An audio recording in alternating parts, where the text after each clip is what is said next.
আপনি কি জানেন পুরো কোরআন শরীফের মধ্যে আল্লাহ তাআলা আপনার জন্য একটি পেজ উল্লেখ করে লিখেছেন, যেটা আপনি জানলে অবাক হয়ে যাবেন।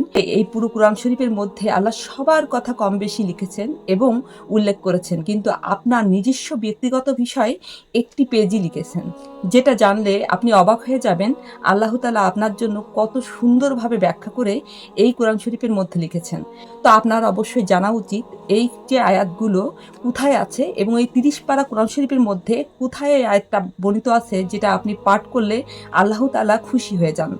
আপনি জানেন না যে এই পুরো 30 পারা কোরআন শরীফের মধ্যে আল্লাহ কত কিছু ব্যাখ্যা করেছেন এবং কত কিছু যে উল্লেখ করেছেন, তার মধ্যে এটি যে কত গুরুত্বপূর্ণ একটি বিষয়, আমরা অনেকেই সেটা পড়ি ঠিকই, কিন্তু আসলে এর ব্যাখ্যা জানি না বিধায় মূল বিষয়বস্তুগুলো বুঝতে পারি না।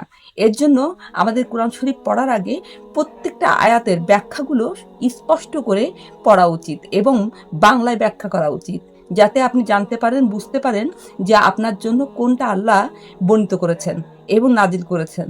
আমি আজকে আপনাদের এই ভিডিওতে বলে দেব যে কোন আয়াতগুলো আল্লাহ আপনার জন্য স্পষ্টভাবে উল্লেখ করেছেন এবং সেই আয়াতটি আপনার জন্য কতটা গুরুত্বপূর্ণ। আজ এই ভিডিওতে আপনি সেটা জানতে পারবেন। আর প্রতিদিন অবশ্যই আমলগুলো করবেন। আল্লাহ তাআলা পবিত্র কোরআন শরীফে 30 পারার মধ্যে আপনার জন্য নাজিল করেছেন 3টি আয়াত। এই 3টি আয়াত আপনার জন্য খুবই গুরুত্বপূর্ণ। আপনি নিজেও হয়তো জানেন না যে 3টি আয়াত আপনার জন্য কতটা গুরুত্বপূর্ণ এবং কতটা আপনার জীবনে গুনাহ খাতা মাফ করার জন্য আল্লাহ উল্লেখ করেছেন। সূরা বাকারার শেষের 3 আয়াত, অর্থাৎ লিল্লাহি মা ফিস সামাওয়াতি থেকে শুরু এবং কাফিরুন থেকে শেষ। এই 3টি আয়াত আল্লাহ তাআলা শবে কদর মিরাজের রাতে নবী করিম হযরত মুহাম্মদ মুস্তাফা সাল্লাল্লাহু আলাইহি ওয়াসাল্লামকে বলেছিলেন, যদি কোনো বান্দা এই 3টি আয়াত পড়েন এবং সে যদি আমার কাছে এই 3টি আয়াত পড়ে আমার কাছে ফরিয়াদ করেন, আমি তার সকল জীবনের গুনাহ খাতা মাফ করে দেব। সুবহানাল্লাহ।